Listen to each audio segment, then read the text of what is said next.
Você já se perguntou quanto vale uma criança? Eu descobri meu preço aos 10 anos. 2 galinhas caipiras de pescoço pelado. Nem eram das mais bonitas.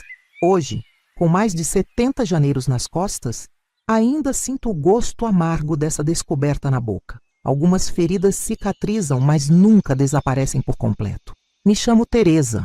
Nasci em 1952, num lugarejo chamado Águas Claras, interior de Minas Gerais, onde o tempo parecia correr mais devagar que o riachinho que cortava as terras da minha família. Ou melhor, da família da minha tia Juraci, porque família mesmo eu não tinha mais.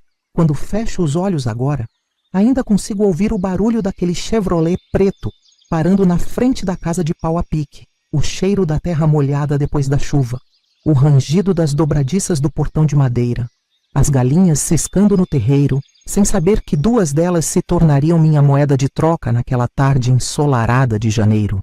Olha para frente, menina. Não tem nada para você olhar para trás.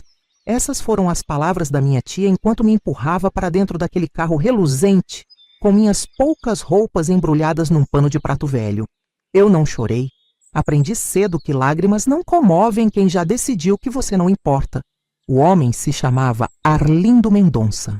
Doutor Arlindo, como todos na região o chamavam, mesmo sem ter certeza se ele tinha algum diploma. Dono de cafezais, gado e terras que se estendiam até onde os olhos podiam alcançar. Naquela época, um homem como ele era quase um deus para gente simples como nós. Vai ter vida de princesa, menina. Minha senhora não tem filhos. Vai gostar de ter uma garotinha prendada para fazer companhia. Ele disse com um sorriso que não chegava aos olhos, enquanto o motorista guardava minha trouxa no porta-malas, como quem acomoda um saco de batatas. Eu não era boba. Mesmo com 10 anos, já tinha visto o suficiente da vida para desconfiar de promessas bonitas. Mas o que pode fazer uma menina sem mãe, sem pai, sem ninguém para chamar de seu?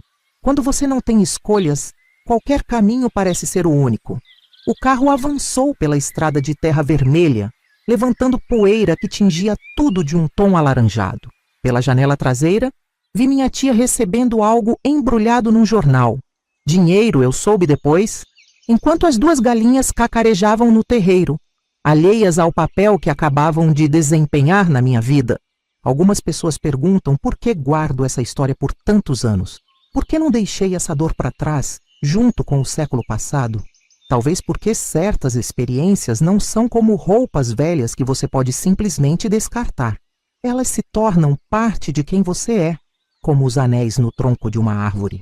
Ou talvez porque, ao contar essa história, estou dizendo para aquela menina assustada dentro do carro: você vai sobreviver, vai se tornar mais forte do que jamais imaginou. Um dia, suas mãos enrugadas vão acariciar os cabelos de seus netos e seu coração, tantas vezes quebrado, vai se encher de um amor que aquela mulher nunca poderia ter tirado de você. Quando o carro começou a subir as serras de Minas, deixando para trás tudo o que eu conhecia, uma sensação estranha tomou conta de mim. Não era medo, nem raiva, nem tristeza.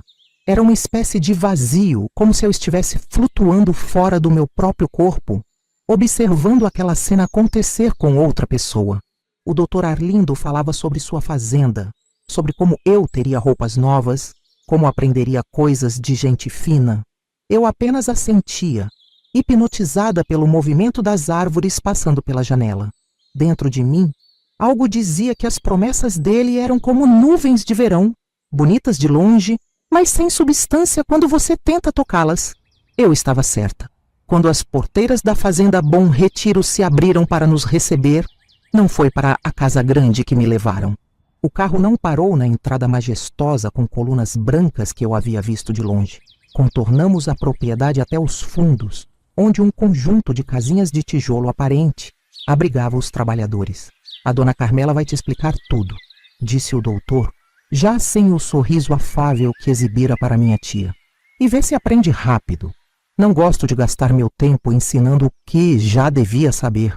Foi naquele momento, parada na poeira, com minha trouxa miserável nas mãos, que entendi o que significava ser trocada por 2 galinhas. Não era apenas um negócio injusto, era uma declaração sobre meu valor no mundo. E aquela revelação, dolorosa como ferro em brasa, marcou minha alma de um jeito que nem 70 anos conseguiram apagar completamente. Mas esta não é uma história sobre dor. É uma história sobre como transformei essa dor em força. Sobre como uma menina que valia menos que 2 aves de terreiro construiu uma vida que ninguém pode medir em valores tão pequenos.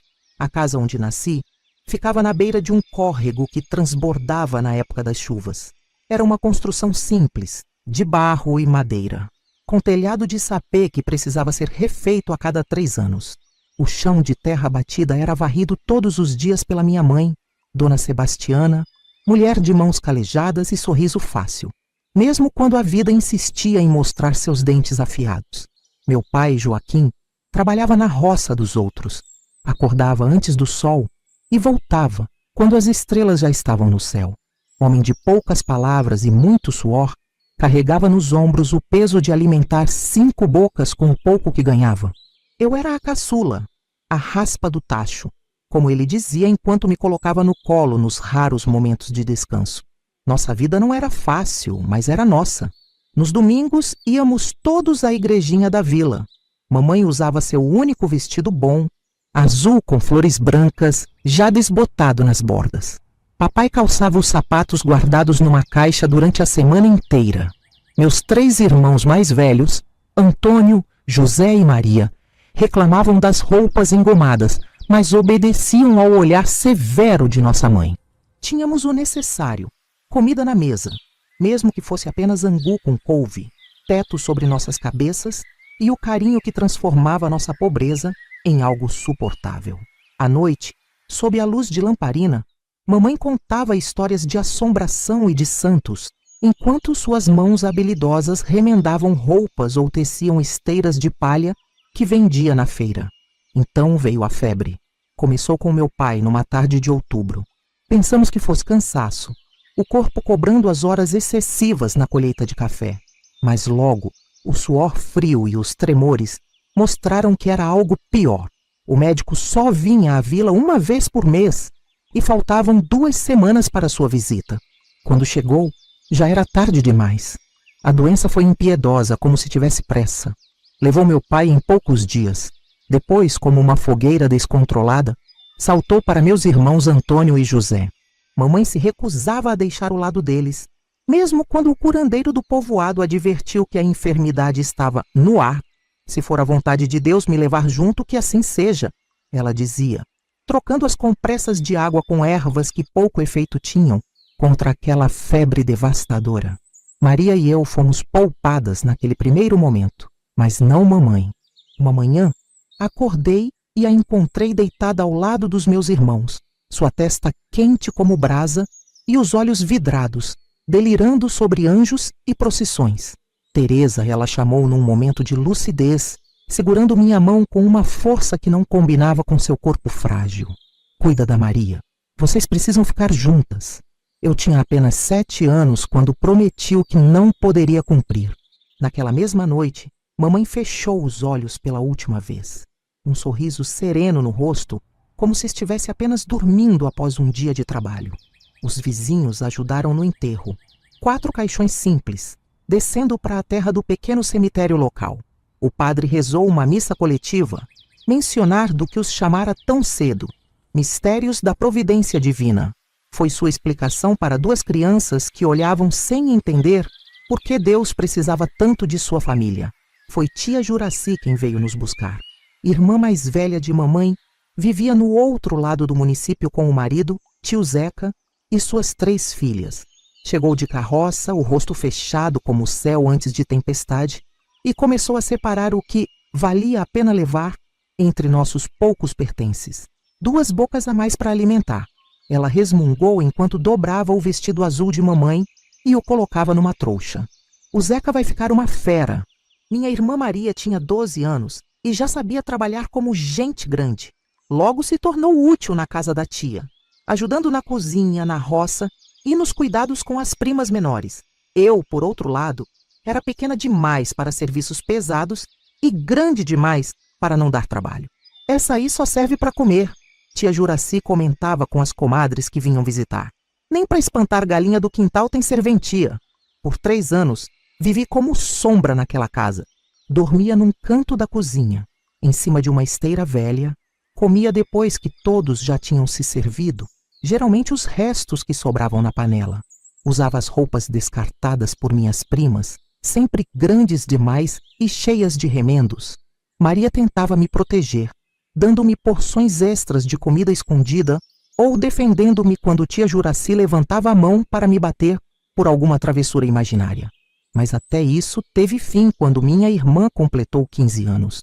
Um fazendeiro das redondezas, homem de 40 e tantos anos, ofereceu à tia 2 sacos de farinha e um porco gordo pelo serviço de Maria em sua casa. Tio Zeca, que bebia cada vez mais depois que as colheitas começaram a fracassar, aceitou o negócio sem pestanejar. Pelo menos vai ter uma boca a menos para alimentar, disse, enquanto contava as moedas que recebera como adiantamento. Maria partiu numa manhã chuvosa, prometendo voltar para me buscar assim que pudesse. Seu olhar era uma mistura de medo e determinação quando me abraçou pela última vez. Seja forte, Teresa. Um dia a gente vai ter nossa casa de novo. Ela nunca voltou. Soube, anos depois, que morreu no parto do primeiro filho, sem médico ou parteira para ajudá-la. O fazendeiro nem permitiu que a notícia chegasse até nós. Foi uma vizinha da fazenda, com pena daquela menina mulher enterrada como indigente, quem mandou o recado. Assim, aos 10 anos, eu havia perdido toda a minha família. Restava apenas a indiferença da tia Juraci, o desprezo do tio Zeca e o incômodo das primas que me viam como intrusa. Foi nesse contexto de completo desamparo que me transformei em mercadoria no valor de 2 galinhas caipiras. A Fazenda Bom Retiro era um mundo à parte, um pequeno reinado onde Dr. Arlindo reinava absoluto. A sede da propriedade, uma construção imponente de estilo colonial, ficava no alto da colina, olhando para os cafezais que se estendiam como um tapete verde ondulado. Mas esse não era o meu lugar. Meu destino era a fileira de casinhas de tijolo nos fundos da propriedade, onde os trabalhadores viviam. Dona Carmela, a governanta, era uma mulher alta e magra, de cabelos grisalhos sempre presos num coque tão apertado que parecia esticar sua pele. Seus olhos, pequenos e atentos, pareciam capazes de enxergar através das paredes. Nada escapava àquele olhar. Nenhuma poeira sobre os móveis, nenhuma hesitação de quem estivesse sob suas ordens. Então você é a nova menina, disse, examinando-me de cima a baixo, como quem avalia uma peça de fruta no mercado. Não parece ter muita carne nos ossos, mas vamos ver se aprende rápido. Meu quarto, se é que posso chamar assim, era um cubículo nos fundos da cozinha da casa grande, sem janelas, apenas uma fresta sob a porta por onde entrava um fio de luz, uma esteira no chão, um prego na parede para pendurar minhas 2 mudas de roupa e um penico de esmalte branco. Era todo o meu universo. Acorda às 4, acende o fogão, prepara o café dos empregados, ajuda a cozinheira com o desjejum da família, depois lava a louça. Dona Carmela enumerava minhas tarefas enquanto caminhávamos pela cozinha reluzente. À tarde, ajuda na lavagem de roupa, na limpeza dos quartos e no que mais for preciso. Aos domingos, só trabalha meio período até depois do almoço. Engoli em seco, tentando absorver tudo. Eram mais tarefas do que eu jamais tivera na casa da minha tia, onde já me achavam um estorvo. E quando vou para a escola? Perguntei, lembrando da promessa do Dr. Arlindo. O tapa veio rápido, ardendo em minha bochecha com a força de quem está acostumada a disciplinar. Primeira lição: não se fala a menos que lhe perguntem algo. Segunda lição: aqui não é lugar para perguntas, é lugar para trabalho. Entendeu? Assenti com a cabeça, os olhos ardendo com lágrimas que me recusava as poedes a derramar. Ali, naquele exato momento, enterrei as últimas migalhas de esperança que havia trazido comigo naquela viagem. Nos primeiros dias, meus dedos sangravam de tanto esfregar panelas e assoalhos. Minhas pernas tremiam de cansaço depois de subir e descer escadas incontáveis vezes. Meu estômago roncava de fome, pois só podíamos comer depois que toda a família e visitantes tivessem sido servidos, muitas vezes sobrando apenas restos. Aprendi rapidamente as regras não escritas. Nunca olhar nos olhos dos patrões, tornar-me invisível quando visitas chegavam, mover-me em silêncio pelos corredores como se fosse um fantasma. Responder sempre, sim senhora e sim senhor, mesmo quando era evidente que me pediam o impossível. Conheci Dona Eugênia, esposa do Dr. Arlindo, uma semana depois de minha chegada. Era uma mulher bonita, de pele muito branca e mãos que nunca haviam tocado água de serviço. Usava vestidos elegantes mesmo para ficar em casa e tinha o hábito de bater com um lenço perfumado no nariz sempre que passava por algum empregado, como se nosso odor de trabalho a ofendesse. "É essa a menina?" perguntou a Dona Carmela parada à porta da cozinha, observando-me lavar uma pilha interminável de panelas. "Sim, senhora. Aqui o doutor trouxe da roça." Murmurou, franzindo o nariz delicado. "Não parece muito esperta. Veja como esfrega essa panela há 10 minutos no mesmo lugar. Vai aprender, senhora. Ou vai apanhar até aprender." Dona Eugênia assentiu, aparentemente satisfeita com a resposta, e saiu sem dirigir uma única palavra a mim, como se eu fosse apenas mais um objeto da cozinha. À noite, deitada na esteira dura, eu abraçava a boneca de pano sem um olho, último presente de minha mãe, e sussurrava para ela as histórias que mamãe me contava. Era a minha forma de manter viva a memória, de lembrar que houve um tempo em que fui amada, quando tinha um nome e não era apenas a menina ou você aí. Havia outras crianças na fazenda, filhos dos trabalhadores dos cafezais. Nos raros momentos de folga, eu os observava brincar de longe, sem coragem de me aproximar. Alguns frequentavam a escolinha rural que funcionava numa sala improvisada perto da capela da fazenda. Eu os invejava silenciosamente, vendo-os carregando seus cadernos e lápis. Um dia, durante um domingo de folga, reuni coragem e perguntei à Dona Carmela sobre a promessa de escola. "Escola?" Ela riu, um som seco como galho quebrando. "Vai aprender o que precisa aqui mesmo. Ler receitas, contar trocos, calcular quanto sabão usar na roupa. Para que mais serviria a educação para alguém que nem certidão de nascimento tem direito?" Foi naquele momento que compreendi plenamente minha situação. Eu não era uma criança aos olhos daquelas pessoas. Era uma propriedade adquirida pelo valor de 2 galinhas, sem mais direitos que os animais do terreiro. A diferença era que, dos animais, esperava-se apenas que crescessem. De mim, exigia-se trabalho. O tempo passava, as estações se sucediam, e eu crescia como erva daninha, resistente, mas sem cuidados. À medida que meu corpo mudava, novos medos surgiram. Eu via como alguns homens da fazenda olhavam para as moças como cochichavam quando o Dr. Arlindo visitava os alojamentos das empregadas mais jovens à noite. Percebi então que minha verdadeira luta não havia nem começado. Subparte 1. Descrição do evento transformador. 990 palavras. Fiz 12 anos na Fazenda Bom Retiro sem comemorações, sem parabéns, sem um único reconhecimento de que aquele dia era diferente dos outros. Apenas Zefa, a cozinheira velha que às vezes me protegia de Dona Carmela, escondeu um pedaço de rapadura no meu canto da cozinha com um bilhete mal traçado. "Deus te proteja, menina." Aquele seria um dia como qualquer outro, eu pensava, enquanto carregava baldes d'água do poço para a cozinha, antes mesmo do galo cantar. O céu ainda estava escuro, pontilhado de estrelas que iam se apagando conforme a madrugada cedia espaço para a manhã. O sereno molhava meus pés descalços e o vestido simples de algodão, já curto demais para meu corpo que crescia apesar da pouca comida. Foi quando ouvi os gritos vindos da casa grande. "Ladrão! Pega ladrão!" A voz estridente de Dona Eugênia cortava o silêncio da madrugada como um chicote no ar. "Arlindo, acorda! Tem alguém na sala!" Larguei os baldes onde estavam e corri em direção à varanda dos fundos, mais por instinto que por coragem. Da porta da cozinha, vi o movimento de sombras na sala de visitas através das janelas de vidro. Ouvi o barulho de algo quebrando. Porcelana, talvez um dos muitos enfeites caros que a patroa colecionava.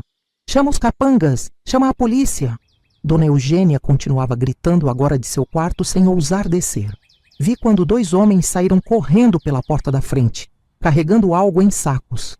Ouvi o tropel de cavalos se aproximando. Os vigias noturnos da fazenda, alertados pelos gritos. Dr. Arlindo apareceu na varanda de camisola e espingarda em punho, mas os invasores já tinham sumido na escuridão da estrada. Foi então que ouvi um gemido baixo, quase inaudível, vindo da sala. Sem pensar, empurrei a porta da cozinha e entrei na casa grande, algo que jamais ousaria fazer sem ser chamada. Na penumbra da sala de visitas, entre cacos de cristal e gavetas reviradas, vi um vulto no chão. Um dos ladrões. Pensei a princípio, talvez ferido na fuga da apressada. Mas quando me aproximei, o coração gelou no peito. Era Juvenal, o filho de 17 anos do Dr. Arlindo, que estudava em colégio interno na capital e estava em casa para as férias de julho. Estava caído de lado, uma poça escura se formando sob seu corpo. "Socorro!" gritei, ajoelhando-me ao lado dele. "Tem gente ferida aqui!" Toquei seu rosto. Estava frio, mas ele respirava. Na escuridão, não conseguia ver bem o ferimento. Apenas sentia o líquido quente e viscoso em minhas mãos quando tentei levantá-lo. Em segundos, a sala se encheu de gente. Dr. Arlindo deixou cair a espingarda quando viu o filho estirado no chão. Dona Eugênia desceu as escadas aos prantos, seu corpo frágil sacudindo em soluços desesperados. "Meu filho, meu menino!" ela gritava, atirando-se sobre o corpo do rapaz. "Foi esfaqueado", disse um dos capangas que examinou o ferimento à luz de um lampião. "Pegou perto do coração. Tá perdendo muito sangue. O doutor da cidade não chega a tempo", murmurou alguém. Foi quando tomei a atitude que mudaria para sempre meu destino naquela fazenda. Corri para a cozinha e voltei com um punhado de folhas de arruda, alecrim e erva cidreira que Zefa mantinha penduradas em molhos no teto. "Deixem-me ajudar", falei, com uma firmeza que surpreendeu a todos, inclusive a mim mesma. Minha mãe era benzedeira. Me ensinou a estancar sangue. Os olhares de espanto se voltaram para mim. A menina invisível que de repente ousava falar. E mais ainda, oferecia ajuda. "Tirem essa moleca daqui!" gritou Dona Eugênia, histérica. Mas Dr. Arlindo, talvez pela primeira vez olhando diretamente para mim, fez um gesto de silêncio. "Deixem a menina tentar. Não temos nada a perder." Minhas mãos tremiam, mas minha voz saiu firme quando comecei a recitar as palavras que tantas vezes ouvira minha mãe murmurar sobre ferimentos nas roças. Amassei as ervas entre os dedos, misturando-as com um pouco de cachaça que pedi que trouxessem, e apliquei diretamente sobre o corte profundo no peito de Juvenal. "Sangue, tenha teu limite, como todas as águas tiveram. Em nome do Pai, do Filho e do Espírito Santo", sussurrei, pressionando o ferimento com força. Onde São Pedro passou com nosso Senhor Jesus Cristo, o sangue estancou e a dor acabou. Para surpresa de todos, e confesso que também para a minha, o sangramento começou a diminuir. Continuei pressionando o bés do ferimento, trocando as ervas quando ficavam encharcadas, murmurando as rezas que mamãe me ensinara, sem que eu jamais imaginasse que um dia as usaria. Foram as horas mais longas da minha vida, ajoelhada ao lado daquele rapaz que mal conhecia, sentindo o olhar de todos sobre mim, carregando nos ombros frágeis a responsabilidade por uma vida. Quando o médico finalmente chegou, horas depois, Juvenal ainda respirava. "Impressionante", disse o médico após examinar o ferimento. "A faca passou a um dedo do coração. Se não tivesse estancado o sangue, ele não estaria vivo." Dr. Arlindo colocou a mão em meu ombro. O primeiro toque não violento que recebi naquela casa em 2 anos. "Como você sabia fazer isso, menina?" perguntou, a voz embargada pela emoção e cansaço. "Minha mãe me ensinou, senhor. Ela curava gente na nossa vila." Naquele momento, algo mudou no olhar do fazendeiro. Não era gratidão. Homens como ele não agradecem a pessoas como eu. Era reconhecimento, como se, pela primeira vez, ele enxergasse que havia um ser humano dentro daquela menina maltrapilha que comprara por 2 galinhas. Quando Juvenal foi levado para o quarto, já medicado e fora de perigo, eu continuava ali, exausta, minhas mãos e meu vestido manchados de sangue. Não percebi imediatamente, mas aquela noite havia reescrito meu destino. Eu não seria mais apenas a menina da cozinha. Havia demonstrado um valor que nem eu mesma sabia possuir. E isso era algo que nunca poderia ser medido em galinhas. Naquela manhã, depois de passar a noite toda cuidando de Juvenal, fui mandada para meu canto na cozinha sem qualquer palavra de agradecimento. Meu corpo doía de cansaço. Minhas pernas tremiam sob o peso de uma vigília que parecia não ter fim. Mesmo assim, Dona Carmela esperava que eu cumprisse minhas tarefas habituais, como se nada tivesse acontecido. Vai trocar esse vestido imundo de sangue e volta para ajudar com o café, ordenou, o rosto contraído numa expressão que não consegui decifrar. Não era a habitual carranca de desprezo, mas algo diferente, como se não soubesse exatamente como me tratar agora. Obedeci em silêncio, mas algo dentro de mim havia mudado. Era como se uma pequena chama tivesse sido acesa, uma luz tênue que não existia antes. Durante toda a manhã, enquanto lavava louça e descascava legumes, meus pensamentos voltavam para aquele momento na sala, para a sensação de ter sido útil, de ter feito algo que ninguém mais ali poderia fazer. Por volta do meio-dia, aconteceu algo sem precedentes. Fui chamada à casa grande, não para limpar ou servir, mas para ver o rapaz que havia ajudado a salvar. A senhora quer falar com você, disse Dona Carmela, ainda com aquela expressão estranha no rosto. Se comporte e não abra a boca, a menos que lhe perguntem algo. Sequei as mãos trêmulas no avental. Tentei ajeitar meus cabelos rebeldes e segui em direção à escada principal, um território proibido para empregados como eu, que normalmente só usavam a escada dos fundos. Cada degrau parecia me levar para um mundo desconhecido, onde eu não sabia as regras ou o que esperar. O quarto de Juvenal ficava no final do corredor, com janelas que davam para os cafezais.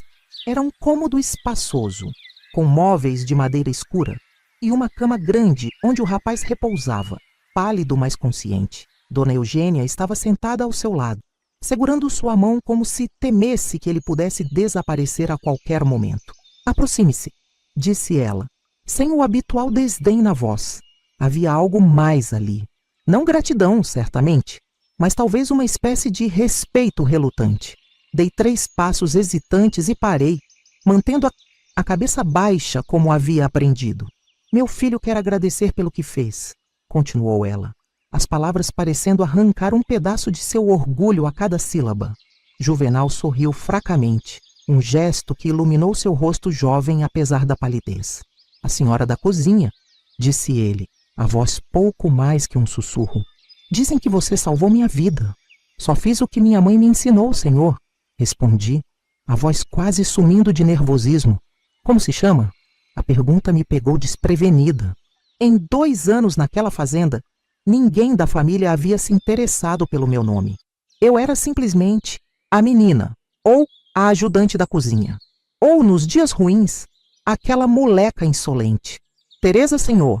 Teresa Maria de Jesus. Obrigado, Teresa Maria de Jesus, ele disse, cada palavra claramente custando um esforço. Parece que lhe devo minha vida. Uma sensação estranha percorreu meu corpo. Um calor que começou no peito e se espalhou até a ponta dos dedos. Era reconhecimento. Era o som do meu nome sendo pronunciado com respeito. Era a compreensão súbita de que eu existia para além das tarefas que executava. Pode se retirar agora, disse Dona Eugênia, quebrando o momento. O menino precisa descansar. Fiz uma pequena reverência e me virei para sair. Foi quando ouvi a voz de Dr. Arlindo, que estava parado à porta do quarto, observando a cena em silêncio. A partir de amanhã, você vai ajudar a cuidar do meu filho, anunciou ele, com aquela autoridade inquestionável de quem está acostumado a dar ordens. Dona Carmela vai reorganizar suas tarefas. E quando ele melhorar, quero que ensine a ele essas rezas e conhecimentos de ervas. Pode ser útil para quando assumir as fazendas. Saí daquele quarto caminhando sobre nuvens, mal sentindo o chão sob meus pés. No corredor, longe dos olhares da família, deixei escapar algumas lágrimas, não de tristeza, como tantas que já havia derramado naquela casa, mas de uma emoção que não sabia nomear. Era como se, pela primeira vez, eu tivesse encontrado um propósito maior que simplesmente sobreviver mais um dia. De volta à cozinha, notei os olhares curiosos dos outros empregados. Tinham ouvido sobre o que acontecera na noite anterior e agora me observavam como se eu fosse uma pessoa diferente. Já não era mais a menina invisível que ninguém notava. De alguma forma, eu havia me tornado alguém. O que a patroa queria? Perguntou Zefa, aproximando-se enquanto eu voltava ao trabalho de descascar batatas. O rapaz vai precisar de cuidados, respondi, ainda atordoada com a mudança repentina na minha situação. Vou ajudar a cuidar dele. Zefa olhou para mim com uma mistura de espanto e preocupação. Em seus olhos cansados, vi um aviso silencioso que não compreendi completamente naquele momento. Tenha cuidado, menina, murmurou ela, olhando ao redor para certificar-se de que ninguém nos ouvia. As bênçãos nesta casa costumam vir com um preço alto. Naquela noite, deitada na minha esteira, não consegui dormir. Minha mente fervilhava de possibilidades. Talvez agora eu pudesse ganhar um quarto melhor. Talvez pudesse aprender a ler e escrever como sempre sonhei. Talvez, apenas talvez, pudesse construir uma vida diferente da que me fora destinada quando minha tia me trocou por 2 galinhas. O medo ainda estava lá, enraizado em cada célula do meu corpo depois de anos de maus tratos. Mas agora havia algo mais: esperança. Uma semente pequena e frágil, mas que começava a brotar no terreno árido da minha existência. Eu não sabia então que a esperança pode ser o mais perigoso dos sentimentos quando nasce em corações como o meu, corações que nunca aprenderam a se proteger das decepções. Nas semanas seguintes, minha vida na fazenda Bom Retiro transformou-se completamente. Fui transferida da cozinha para a casa grande, instalada num quartinho ao lado do quarto de Juvenal, para estar sempre à disposição. Ganhei 2 mudas de roupa novas, simples, mas sem remendos ou manchas, e um par de sapatos que, embora usados, eram os primeiros que possuía desde que chegara àquele lugar. Dona Carmela, que antes determinava meus dias com ordens ríspidas e punições frequentes, agora mantinha distância, como se temesse interferir em algo que não compreendia completamente. Os outros empregados me tratavam de forma diferente, alguns com respeito recém-descoberto, outros com inveja mal disfarçada. Tá se achando agora, é? Virou enfermeira de luxo? Provocou Marcolina, uma das criadas mais antigas, quando me viu descendo a cozinha para buscar um chá para Juvenal. Cuidado para não esquecer quem você é de verdade. Eu fingia não ouvir tais comentários, mas cada palavra se infiltrava em mim como goteira em telhado velho. Quem eu era, afinal? A menina trocada por 2 galinhas? A criada da cozinha? Ou essa nova pessoa que de repente tinha valor aos olhos dos patrões? Minha rotina agora consistia em trocar os curativos de Juvenal, preparar chás e cataplasmas de ervas e ajudá-lo a se mover quando a dor permitia. No início, ele dormia a maior parte do tempo, efeito dos medicamentos deixados pelo médico, que vinha uma vez por semana para acompanhar sua recuperação. Mas conforme os dias passavam e suas forças retornavam, Juvenal começou a conversar comigo. No começo, eram perguntas simples sobre o remédio ou pedidos de ajuda para se ajeitar na cama. Depois, tornaram-se conversas reais, algo que eu nunca tinha experimentado com alguém da casa grande. Onde aprendeu sobre essas ervas? Perguntou certa tarde, enquanto eu trocava as folhas de confrei e arnica que ajudavam a cicatrizar seu ferimento. Com minha mãe, senhor. Ela cuidava de todo mundo lá na vila onde nasci. E sua mãe, onde está agora? A pergunta fez meu coração apertar. Era a primeira vez em anos que alguém se interessava pela minha história. Morreu de febre, senhor. Ela e meu pai e meus 2 irmãos. Só sobramos eu e minha irmã mais velha, que foi trabalhar em outra fazenda. E como você veio parar aqui? Hesitei. Como explicar que fui entregue como mercadoria por minha própria tia? Como dizer a esse rapaz, filho do homem que me comprou, que meu valor naquela transação foi inferior ao de 2 aves de terreiro? Minha tia não podia me criar. Seu pai ofereceu trabalho na fazenda. Não era mentira, apenas uma versão suavizada da verdade crua. Uma tarde, quando ajudava Juvenal a dar seus primeiros passos pelo quarto, após semanas de convalescença, ele fez uma pergunta que mudaria mais uma vez o curso da minha vida. Você sabe ler, Teresa? Balancei a cabeça negativamente, sentindo o rosto queimar de vergonha. Gostaria de aprender? Meu coração acelerou tanto que pensei que ele poderia ouvir. Aprender a ler era um sonho tão distante que eu mal ousava alimentá-lo. Sim, senhor, mais que tudo. Então vou te ensinar, decidiu ele, com a simplicidade de quem não compreende o peso daquela oferta. Quando estiver mais forte, Teremos aulas todas as tardes. Será meu agradecimento por ter salvado minha vida. Naquela noite, chorei em meu travesseiro. Não lágrimas de tristeza, mas de uma alegria tão intensa que doía. O destino, que sempre fora tão cruel comigo, de repente parecia oferecer uma oportunidade que jamais imaginei possível. Contudo, as mudanças positivas em minha vida não vieram sem consequências inesperadas. A principal delas era a atitude de Dona Eugênia. Se antes ela mal notava minha existência, agora seu olhar me seguia pela casa com uma desconfiança que me gelava a espinha. Uma manhã, enquanto arrumava o quarto de Juvenal durante seu passeio pela varanda apoiado pelo pai, ela entrou sem aviso. "O que pensa que está fazendo com meu filho?" perguntou diretamente, sem rodeios. "Senhora?" respondi confusa. "Não se faça de inocente. Acha que não vejo como ele olha para você? Como sorri quando você entra no quarto?" Meu sangue gelou nas veias. O que ela estava insinuando era algo que jamais havia passado pela minha cabeça. "Senhora, eu só estou cuidando dele como o patrão mandou", respondi a voz trêmula. "Escute bem, moleca." Ela se aproximou, o perfume francês quase me sufocando. "Você salvou a vida dele e por isso ainda está nesta casa. Mas não se iluda. Você é e sempre será uma criada. Uma ninguém que minha família comprou por algumas moedas.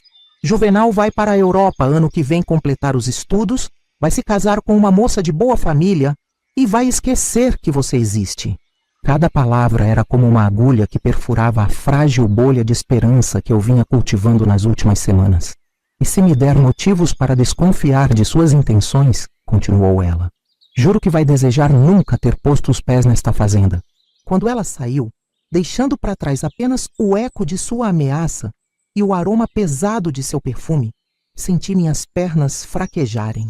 Sentei-me na beirada da cama de Juvenal, tentando controlar o tremor que tomava conta do meu corpo. Eu não tinha feito nada de errado. Não tinha alimentado sonhos impossíveis, nem imaginado futuros que não me pertenciam. Estive apenas grata pela chance de ser tratada como ser humano, pela oportunidade de aprender, pela primeira vez em que alguém me via como mais do que apenas um par de mãos para o trabalho.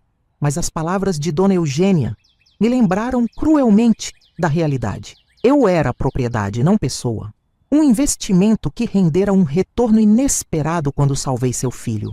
Mas ainda assim, apenas um objeto com um preço. 2 galinhas. Naquela noite, contemplando o teto do meu quartinho, compreendi que o evento que transformara minha vida naquela fazenda trazia consigo não apenas novas possibilidades, mas também novos perigos. A pequena luz de esperança que começara a brilhar agora vacilava sob o peso das verdades cruéis que Dona Eugênia despejara sobre mim. Ainda assim, decidi que não permitiria que essa luz se apagasse completamente. Se aprender a ler fosse possível, eu agarraria essa chance com todas as minhas forças. Porque naquele momento, entendi que conhecimento poderia ser a única coisa que ninguém jamais poderia tirar de mim.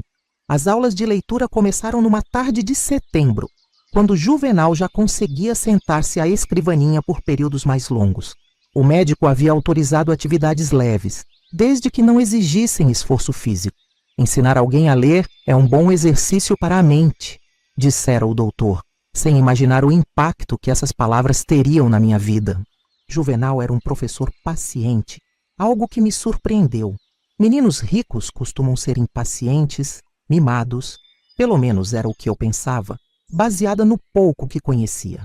Mas ele parecia genuinamente interessado em me ensinar, dedicando 1 hora todos os dias, entre o almoço e o chá da tarde, quando sua mãe costumava descansar e seu pai cuidava dos negócios no escritório. A, E, I, O, U, repetia eu, traçando as letras com um lápis surrado em folhas de papel que sobravam dos cadernos de Juvenal. Minhas mãos calejadas, acostumadas a esfregar chão e torcer roupas, tremiam ao segurar o lápis delicado. Não aperte tanto, ele orientava, ajustando meus dedos ao redor do instrumento. Deixe o lápis fazer o trabalho. Era estranho estar tão perto de um homem, ainda que fosse pouco mais que um menino, sem estar limpando algo ou servindo comida. O cheiro de seu sabonete fino, tão diferente do sabão grosseiro que usávamos na área de serviço, me distraía. Seu jeito de falar, com palavras que eu nunca tinha ouvido antes, me fascinava e intimidava ao mesmo tempo. No início, nossos encontros eram tensos. Eu me sentava na ponta da cadeira, como se estivesse pronta para fugir ao menor sinal de desaprovação. Ele tentava me colocar à vontade, mas anos de condicionamento não desaparecem em alguns dias. O primeiro verdadeiro obstáculo não foi o aprendizado em si, mas esconder que estava aprendendo. Dona Eugênia não podia saber das aulas. Isso ficou claro desde o início. Juvenal compreendia, talvez melhor do que eu, que sua mãe veria aquilo como uma transgressão imperdoável. Se alguém perguntar, diga que está me ajudando a organizar meus livros de medicina, instruiu ele. Ou que estou ditando cartas para meus amigos da faculdade. Assim desenvolvi uma técnica para esconder meu novo conhecimento. Guardava os papéis com minhas tentativas de escrita dentro do colchão. Praticava letras desenhando-as com o dedo na poeira da janela, quando ninguém estava olhando. À noite, sozinha em meu quartinho, movia os lábios silenciosamente, recitando as vogais e consoantes que havia aprendido durante o dia. Cerca de um mês depois do início das aulas, tive meu primeiro grande teste.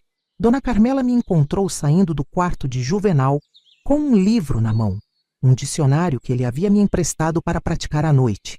"O que é isso?" perguntou ela, os olhos estreitos como os de uma raposa que avista uma galinha desprotegida.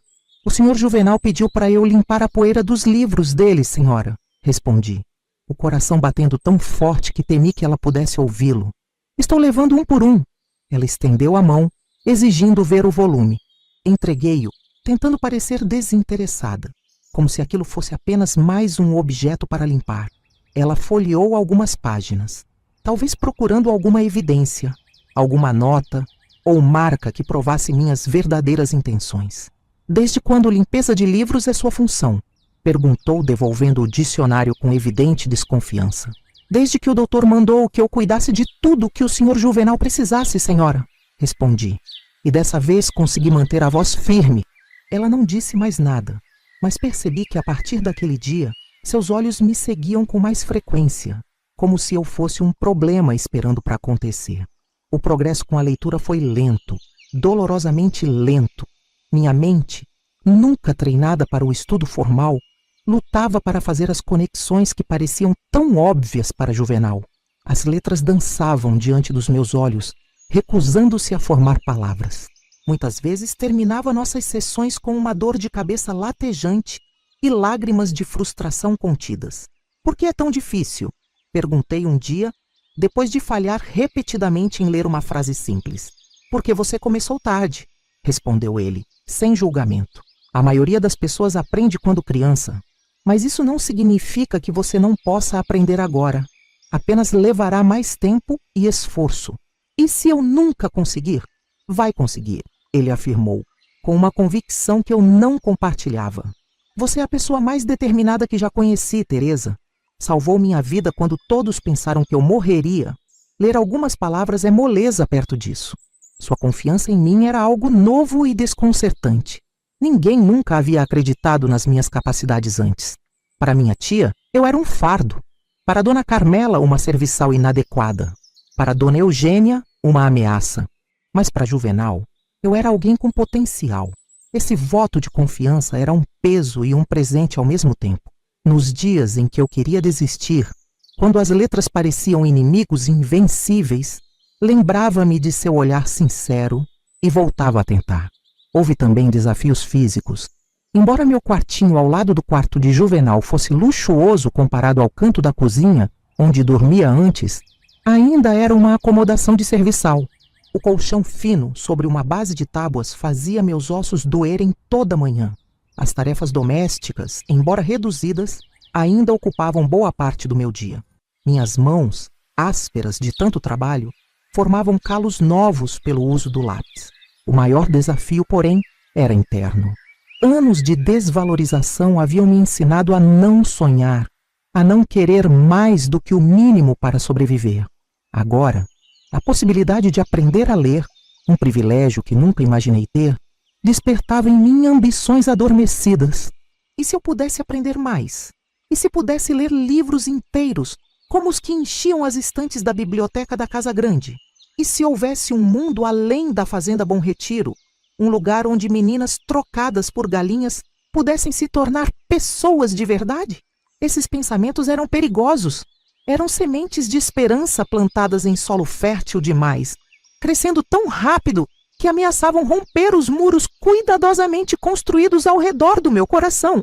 Uma noite, quando todos dormiam, abri o dicionário escondido sob meu colchão e, à luz fraca de um toco de vela, tracei com o dedo a palavra liberdade.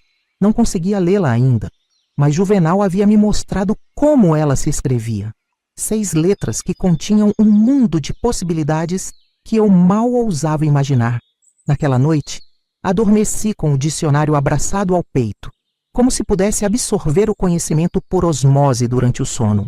E talvez, de certa forma, estivesse fazendo exatamente isso, permitindo que a ideia de uma vida diferente se infiltrasse lentamente em meu ser, preparando-me para os desafios ainda maiores que viriam pela frente. Dezembro chegou com suas chuvas abundantes que transformavam os caminhos da fazenda em riachos de lama vermelha. O Natal se aproximava e com ele veio uma agitação incomum na Casa Grande. Parentes distantes confirmariam presença, presentes seriam trocados, banquetes seriam preparados. Para a família Mendonça, era tempo de celebração. Para os empregados, de trabalho redobrado. Àquela altura, meus progressos com a leitura já me permitiam reconhecer palavras simples e formar frases curtas. Ainda tropeçava nas sílabas mais complexas, e minha escrita era trêmula como passos de criança. Mas cada pequeno avanço me enchia de um orgulho silencioso que aquecia minha alma nas noites frias. Você está indo muito bem, Juvenal me encorajava durante nossas lições.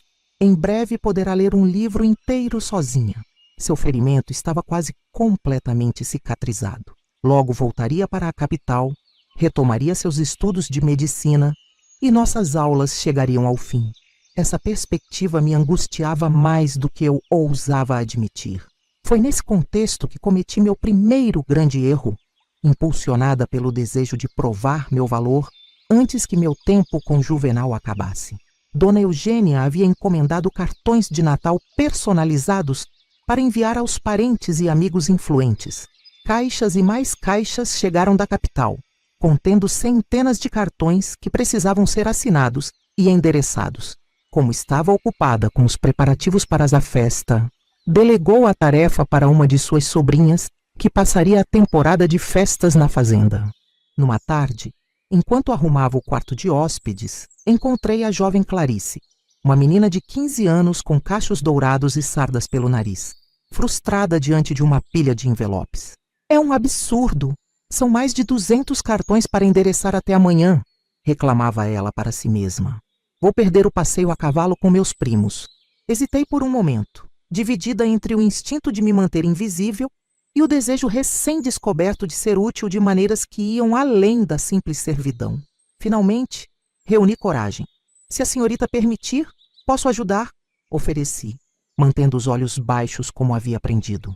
Clarice me olhou com surpresa, como se só então notasse minha presença no quarto. Você? E o que poderia fazer? Perguntou sem crueldade, apenas genuína confusão. Posso endereçar alguns envelopes, respondi, o coração martelando no peito diante da minha própria ousadia. Sei escrever um pouco. O espanto em seu rosto foi imediato. Uma empregada que sabe escrever? Isso é novidade. Não revelei quem estava me ensinando.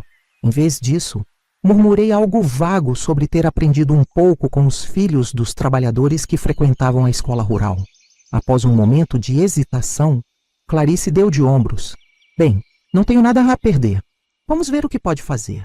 Sentei-me timidamente à mesa e peguei um envelope.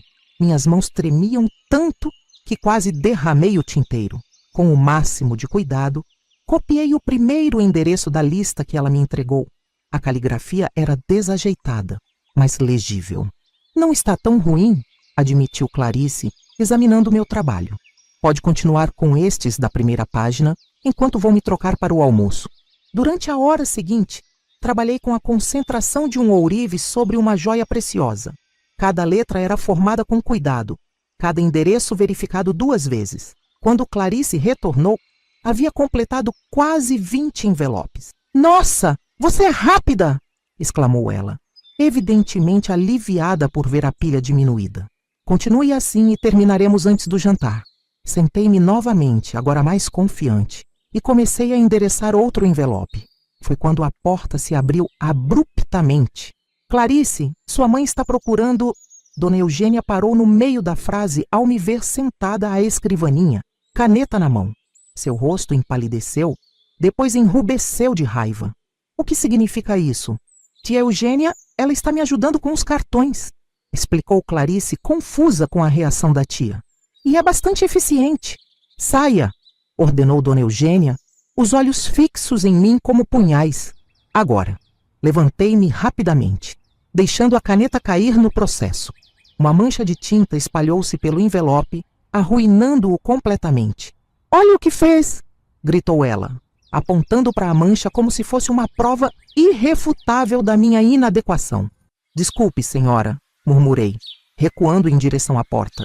"Tia, foi um acidente", intercedeu Clarice. "Ela estava fazendo um bom trabalho até..." "Silêncio!" Dona Eugênia cortou a sobrinha. "Você não entende. Esta menina não tem permissão para ler ou escrever. Ela é uma criada, não uma dama de companhia." "Mas ela sabe escrever", insistiu Clarice, inocentemente, e bastante bem para alguém sem educação formal. O olhar que Dona Eugênia me lançou então continha todo o veneno que palavras não podiam expressar. Naquele instante, soube que havia ultrapassado uma linha invisível. "Espere-me na sala de costura", ordenou em voz baixa e controlada, que era muito mais assustadora que seus gritos. Agora, os minutos que passei esperando na sala de costura foram os mais longos da minha vida. Minhas pernas tremiam tanto que tive que me sentar, embora soubesse que era uma ousadia usar os móveis sem permissão. Em minha mente, via o trabalho de meses desmoronando como um castelo de areia atingido por uma onda. Quando Dona Eugênia finalmente entrou, fechou a porta com uma calma estudada que não combinava com a tempestade em seus olhos. "Quem está te ensinando a ler e escrever?" Mantive silêncio, os olhos fixos no chão. Jamais implicaria Juvenal. Isso seria uma traição imperdoável à única pessoa que havia me tratado com genuína bondade. "Perguntei quem está te ensinando", repetiu ela, aproximando-se até que sua saia roçasse meus joelhos. "Aprendi sozinha, senhora." Menti, a voz quase inaudível. "Observando." A bofetada veio rápida e forte, deixando minha bochecha ardendo e meus olhos marejados. "Não minta para mim. Uma selvagem como você não aprende a escrever observando." Mesmo assim, mantive minha versão, suportando mais 2 tapas sem derramar uma única lágrima. "Escute bem", disse ela finalmente, cansada de meu silêncio obstinado. "Não sei o que está acontecendo nesta casa, mas vou descobrir. E quando descobrir, você vai desejar nunca ter nascido." Naquela noite, encontrei meu quartinho revirado. O dicionário e todos os papéis com minhas práticas de escrita haviam desaparecido. Meu pequeno tesouro de conhecimento, confiscado como contrabando perigoso. Quando contei a Juvenal no dia seguinte, ele empalideceu. "Precisamos ser mais cuidadosos", sussurrou, olhando nervosamente para a porta. "Mamãe não pode saber que sou eu quem está te ensinando. Ela não entenderia." "Talvez devêssemos parar", sugeri, o coração pesado com as palavras. "É muito arriscado." "Não", respondeu ele, com uma determinação que me surpreendeu. "Vamos apenas ser mais espertos. Ninguém pode tirar seu direito de aprender." Concordei, tocada por sua coragem, mas uma voz dentro de mim sussurrava que alguns direitos não eram para pessoas como eu, e que ao tentar alcançá-los, eu poderia perder o pouco que já tinha conquistado. Janeiro trouxe o calor abrasador típico do verão mineiro. O sol castigava os cafezais, e o trabalho na colheita se intensificava. A casa grande, no entanto, estava estranhamente silenciosa. Os parentes haviam retornado às suas casas após as festividades, levando consigo a agitação das festas.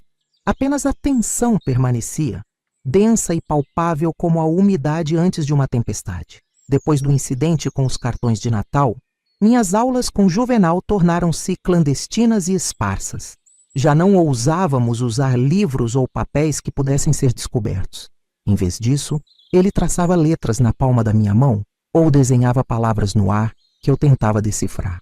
Quando havia chance, escrevia frases na areia do jardim durante os passeios que fazíamos para fortalecer seus pulmões, frases que logo apagávamos com o pé. É como ensinar em código, brincou ele certa vez, enquanto eu praticava o alfabeto desenhando letras nas costas dele com o dedo. Essas adaptações tornavam o aprendizado ainda mais difícil, mas intensificavam minha determinação.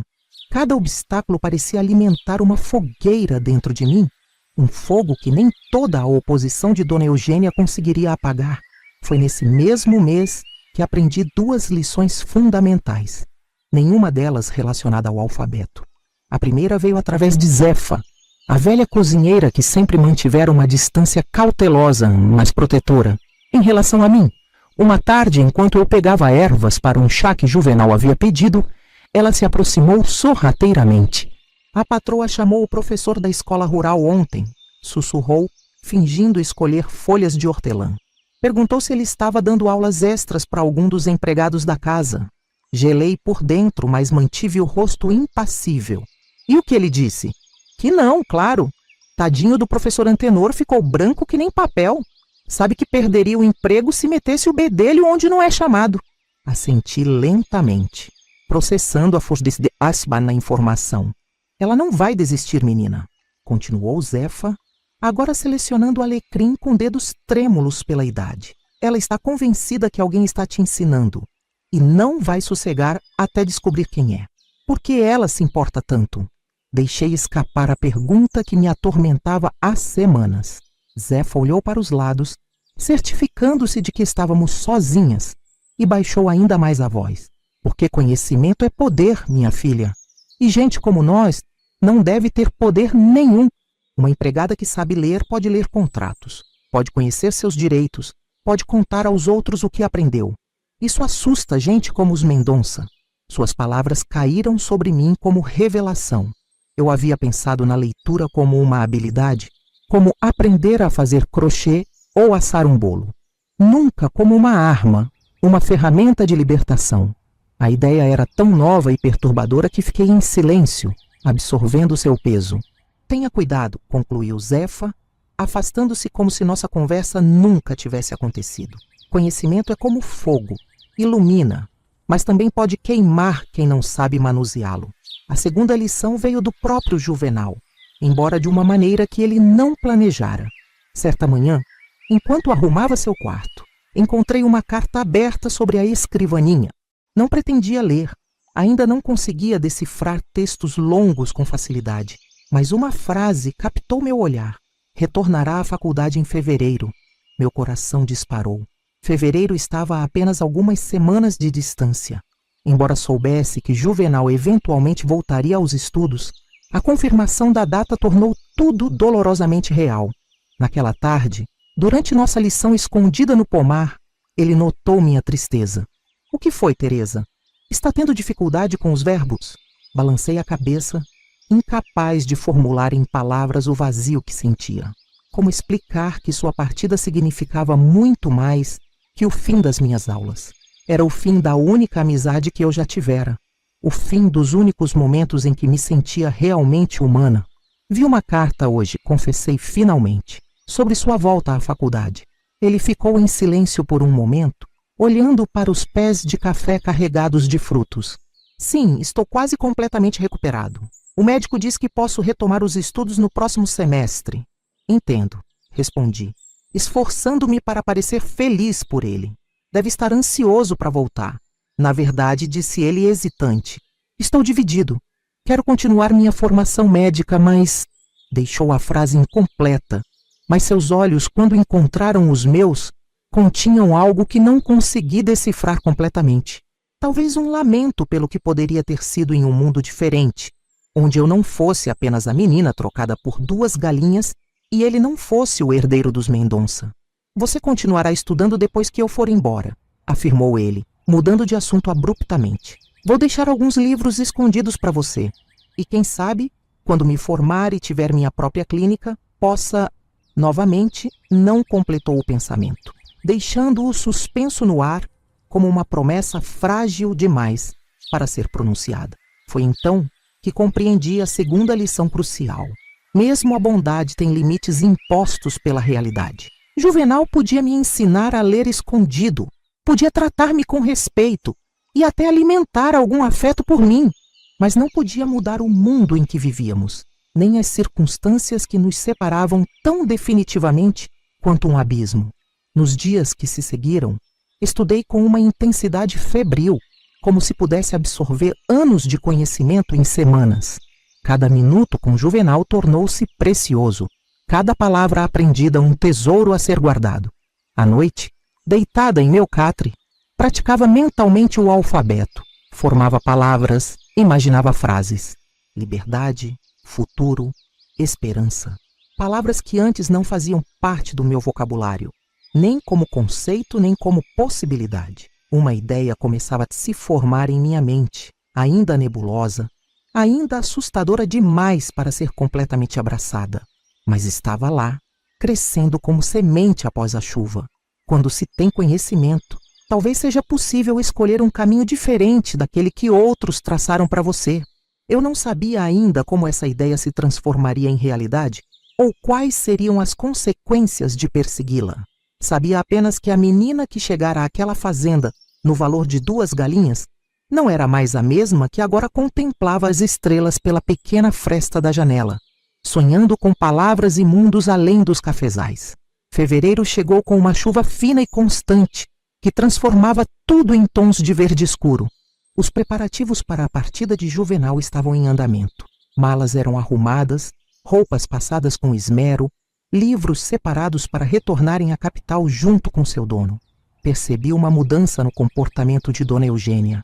Se antes ela me observava com desconfiança explícita, agora exibia uma calma inquietante, quase satisfeita, como o gato que, após longa espera, está prestes a alcançar o pardal. A partir da semana que vem você volta para a cozinha, anunciou ela uma manhã, entrando em meu quartinho sem bater. O doutor concordou que não há mais necessidade de cuidados especiais para Juvenal.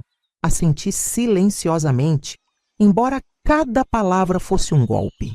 Voltar à cozinha significava deixar o pequeno mundo que havia construído. Significava distância de Juvenal durante seus últimos dias na fazenda. Significava, acima de tudo, o fim da ilusão de que algo em minha vida havia realmente mudado. Como a senhora preferir, respondi, com a submissão que se esperava de mim. Seu sorriso fino, quase imperceptível, confirmou minhas suspeitas. Havia algo mais por trás daquela decisão. E não se preocupe com suas leituras, acrescentou ela, enfatizando a palavra com evidente desprezo. Não vai precisar disso para lavar panelas. Saiu antes que eu pudesse reagir, deixando claro que sabia mais do que deixava transparecer. O medo enrolou-se em meu estômago como uma cobra venenosa. Naquela tarde, durante o que seria uma de nossas últimas aulas secretas, contei a Juvenal sobre a conversa. Ela sabe, concluí, a voz trêmula. Não sei como, mas ela sabe que continuamos com as lições. Juvenal franziu o senho, sua expressão oscilando entre preocupação e determinação. Isso não importa mais. Em 5 dias estarei em São Paulo. Ela não pode fazer nada para impedir o que já aconteceu. Você aprendeu a ler, e isso ninguém pode tirar de você. Havia algo em seu tom que me inquietou, uma certeza juvenil de que tudo ficaria bem, que o mundo se curvaria à sua vontade pelo simples fato de ser quem era. Uma convicção que só alguém que nunca teve que lutar pela sobrevivência poderia ter. Não é tão simples, argumentei baixando a voz ainda mais. Vou ficar aqui depois que você partir. A vida na fazenda não vai parar só porque você não está mais nela. Ele pegou minhas mãos entre as suas, um gesto que jamais havia feito antes, e olhou-me diretamente nos olhos. Tenho um plano, disse com a intensidade de quem revela um segredo precioso. Vou levar você comigo. As palavras pairaram entre nós como pássaros assustados, buscando onde pousar. O quê? Não para morar comigo, claro. Apressou-se em explicar. Mas conheço uma família em São Paulo, que precisa de uma empregada. Eles são boas pessoas, professores universitários, têm filhos pequenos que precisam de alguém para cuidar deles. Lá você poderia continuar estudando talvez até frequentar uma escola noturna para adultos.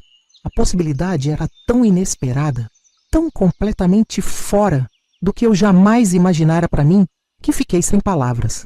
Você falou disso com seu pai? Consegui perguntar finalmente. Seu olhar desviou-se por um instante e naquele pequeno gesto vi a resposta. Ainda não, mas vou falar. Ele me deve isso depois do que você fez por mim. Sem você, eu estaria morto. Deveria ter me sentido esperançosa, grata pela chance que ele estava oferecendo. Em vez disso, uma inquietação crescente tomou conta de mim. Algo naquele plano soava como as promessas que Dr. Arlindo fizera à minha tia quando me levou. Bonitas palavras que escondiam verdades mais duras. Juvenal, sua mãe nunca permitiria. Minha mãe não decide tudo, rebateu ele, com uma irritação que raramente demonstrava. Meu pai tem a palavra final nesta casa. Novamente, sua inocência me assustou. Em seus 18 anos privilegiados, ainda não havia aprendido que o poder, dentro de uma família, raramente seguia as linhas oficiais de autoridade. Dr. Arlindo podia ser o dono das terras e o chefe nominal da família, mas Dona Eugênia governava a casa, e todos dentro dela com mão de ferro envolta em luvas de seda. Nos dias seguintes, uma tensão palpável pairou sobre a casa grande. Juvenal passou horas trancado no escritório com seu pai. Discussões cujo teor eu só podia imaginar. Dona Eugênia andava pelos corredores com passos rápidos e irritados. Os empregados trocavam olhares confusos, sentindo a tempestade que se formava, mas incapazes de identificar sua origem. Eu continuava minhas tarefas como se nada estivesse acontecendo, dividida entre o medo e a esperança. A ideia de sair da fazenda, de começar uma nova vida longe dos fantasmas que me perseguiam ali, era tentadora demais para ser ignorada. Mas cada vez que pegava-me sonhando com essa possibilidade, lembrava das palavras de Zefa. Cuidado com sonhos grandes demais para seu tamanho, menina. A queda dói mais quando se sonha alto. 3 dias antes da partida programada de Juvenal, fui chamada ao escritório de Dr. Arlindo, algo que jamais havia acontecido antes. Meu coração batia tão forte enquanto eu caminhava pelo corredor que temi que pudessem ouvi-lo através das paredes. O escritório era um cômodo imponente, com estantes de livros do chão ao teto e uma grande escrivaninha de madeira escura. Dr. Arlindo estava sentado atrás dela, charuto na mão, o rosto impenetrável. Ao seu lado, de pé como sentinela, estava Dona Eugênia, os lábios comprimidos numa linha fina de desaprovação. Feche a porta, ordenou ele assim que entrei. Obedeci, sentindo como se estivesse selando meu próprio destino ao fazê-lo. Meu filho me fez uma proposta interessante, começou ele, soltando uma baforada de fumaça que formou um halo cinzento acima de sua cabeça. Parece que ele acredita que você merece oportunidades. A maneira como pronunciou a última palavra deixou claro que discordava completamente. Juvenal é um rapaz idealista, continuou ele. É próprio da juventude. Acredita que o mundo pode ser moldado por boas intenções. Eventualmente aprenderá que a sociedade tem uma ordem e que essa ordem existe por um motivo.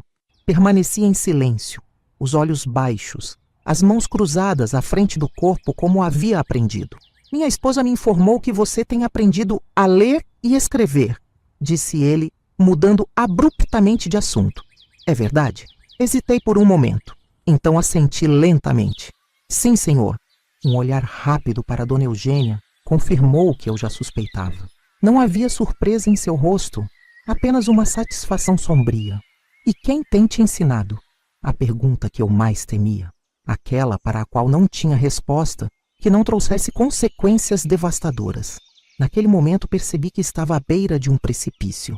Minha resposta determinaria não apenas meu destino, mas também a natureza da minha alma. Poderia entregar Juvenal e talvez garantir minha permanência na fazenda. Ou poderia protegê-lo e enfrentar o que quer que viesse em seguida. A escolha, percebi com clareza súbita, não era realmente sobre quem havia me ensinado a ler. Era sobre quem eu escolheria ser daquele momento em diante. Aprendi sozinha, senhor. Respondi finalmente, erguendo os olhos para encarar Dr. Arlindo diretamente. Algo que jamais havia feito antes. Observando, ouvindo, praticando quando ninguém estava olhando. Um silêncio pesado tomou conta do escritório. Podia sentir o olhar penetrante de Dona Eugênia, tentando arrancar uma confissão diferente, com a pura força de sua vontade. Dr. Arlindo deu uma longa tragada em seu charuto, avaliando-me por trás da cortina de fumaça que exalava. Você espera que eu acredite nisso? Perguntou ele finalmente, a voz baixa, mas carregada de ameaça. Uma menina sem instrução alguma, aprendendo a ler e escrever sozinha como por mágica? Não foi mágica, senhor, insisti, mantendo a calma que não sabia possuir. Foi trabalho duro, todos os dias, todas as noites. Quando se quer muito algo, encontra-se um jeito. Dona Eugênia deu um passo à frente, os olhos faiscando de raiva. Ela está mentindo, Arlindo. É óbvio que Juvenal a ensinou. Tem sido obcecado com essa menina desde que ela salvou a vida dele. Tem alguma prova disso? Perguntei, surpreendendo a todos, inclusive a mim mesma com a ousadia. O tapa veio rápido e forte, deixando minha bochecha ardendo, e o gosto metálico de sangue na boca, onde meu lábio havia se partido contra os dentes. Eugênia! Exclamou o Dr. Arlindo levantando-se. Não por preocupação comigo, percebi, mas pela quebra de decoro que o ato representava. Ela está nos desafiando, não vê? Dona Eugênia tremia de fúria. Esta criatura que compramos por algumas moedas acha que pode nos enganar. A menção ao preço pago por mim, aquelas 2 galinhas que para sempre marcariam meu valor, reacendeu algo dentro de mim. Um fogo que pensei que os anos de submissão haviam extinguido completamente. Sim, senhora, é isso mesmo que sou, disse, passando as costas da mão sobre o lábio sangrando. Uma criatura comprada, uma mercadoria, e como toda propriedade posso ser usada ou descartada ao bel prazer de meus donos. Mas nem os senhores podem controlar o que existe dentro da minha cabeça. Dr. Arlindo voltou a se sentar, um brilho estranho nos olhos. Não raiva, mas algo mais complexo, talvez até um relutante respeito. Você sabe o que isso significa, não sabe? Perguntou ele, ignorando a esposa que ainda tremia ao seu lado. Esta atitude, esta rebeldia. Sei, senhor, respondi, com uma dignidade que não sabia possuir. Significa que não posso mais ficar aqui. Ele assentiu lentamente. Exatamente. Os empregados falam de você como a menina que salvou Juvenal. Tratam você com deferência. Isso é perigoso. Cria um precedente indesejável. Mais do que isso, interveio Dona Eugênia, recuperando a compostura. Ela tem ideias acima de sua posição. Quem sabe o que mais tem lido ou pensado? Quem sabe o que tem colocado na cabeça de nosso filho? Não coloquei nada na cabeça de ninguém, senhora, respondi. Só aceitei o que me foi oferecido. Uma chance de aprender. Chega, decidiu o Dr. Arlindo, cortando o que prometia se transformar em outra discussão. Está decidido. Você partirá amanhã cedo. Meu coração acelerou com uma mistura de medo e, surpreendentemente, alívio. Partir. Deixar a fazenda Bom Retiro. Era o que Juvenal havia sugerido, não? Talvez seu plano tivesse funcionado de alguma forma inesperada. Para onde irei, senhor? Perguntei, tentando manter a voz neutra. Para a fazenda do meu irmão no Triângulo Mineiro, respondeu ele sem emoção. Ele precisa de gente para a colheita de algodão. O trabalho é duro, mas vai mantê-la ocupada o suficiente para esquecer essas ideias de educação. A realidade da situação atingiu-me como um punho no estômago. Não era a liberdade que me esperava, mas outro tipo de prisão. Mais dura, mais distante, sem as pequenas misericórdias que havia encontrado na fazenda Bom Retiro. E Juvenal? As palavras escaparam antes que pudesse contê-las. Meu filho parte para São Paulo como planejado, respondeu o Dr. Arlindo, o tom agora gelado. E seria melhor para todos se ele não soubesse do seu reassentamento. Vai dizer a ele que fugi, concluí percebendo o plano. Que fui ingrata e fugi durante a noite. Precisamente, Dona Eugênia sorriu. Um gesto que não alcançava seus olhos. Uma história tão comum, não é? A empregada que rouba e foge. Juvenal ficará desapontado inicialmente, mas logo esquecerá. Jovens sempre esquecem. Naquele momento compreendi que acabara de perder muito mais do que um lugar para ficar. Perderia também minha história. Não apenas o que havia sido, mas o que poderia ter sido. Juvenal acreditaria que eu havia traído sua confiança, que todo o nosso tempo juntos fora uma mentira. A ideia era quase insuportável. Posso ao menos me despedir? Perguntei, sabendo já a resposta. Claro que não, respondeu Dona Eugênia, quase rindo da audácia do pedido. Você ficará no quarto dos fundos até amanhã, sob vigilância. Zeca, o capataz, a levará antes do amanhecer. Seus pertences serão revistados, acrescentou o Dr. Arlindo, como se discutisse algo trivial, como o cardápio do jantar. Qualquer material escrito será confiscado. Na fazenda do meu irmão, ninguém sabe que você tem essas habilidades. E seria melhor que continuasse assim. Entendi então toda a extensão do plano. Não bastava me afastar fisicamente de Juvenal e da possibilidade de uma vida melhor. Era preciso garantir que eu voltasse à ignorância, que o conhecimento adquirido se tornasse inútil por falta de prática e oportunidade. Posso me retirar, senhor? Perguntei, o rosto ainda ardendo do tapa, mas a voz firme. Ele fez um gesto de dispensa com a mão, já desinteressado, como se o assunto estivesse encerrado, e sua mente já tivesse passado para a próxima questão importante. Ao sair do escritório, encontrei Carmela esperando no corredor. Seus olhos não mostravam surpresa. Obviamente, ela também fazia parte do plano. Venha comigo, ordenou, segurando meu braço com força desnecessária. E nem pense em tentar alguma gracinha. Enquanto me conduzia pelos corredores da casa grande em direção ao quarto dos fundos onde ficaria confinada, uma única certeza crescia dentro de mim. Não importava para onde me mandassem. Não importava quão duro fosse o trabalho ou quão vigilantes fossem meus novos captores. Eles podiam controlar meu corpo, mas não mais minha mente. A menina que valia 2 galinhas estava prestes a descobrir que a verdadeira prisão não é feita de paredes, mas de ignorância. E dessa prisão, graças a Juvenal, eu já havia escapado. O quarto dos fundos era pouco mais que um depósito.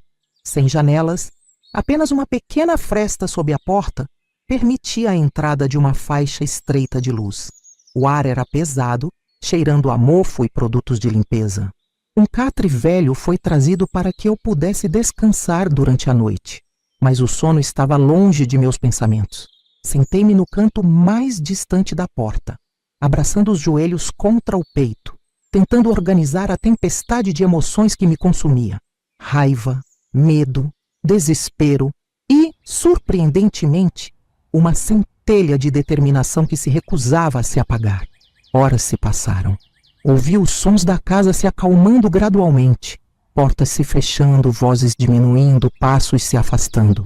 A noite caiu completamente e com ela veio o silêncio opressivo da escuridão.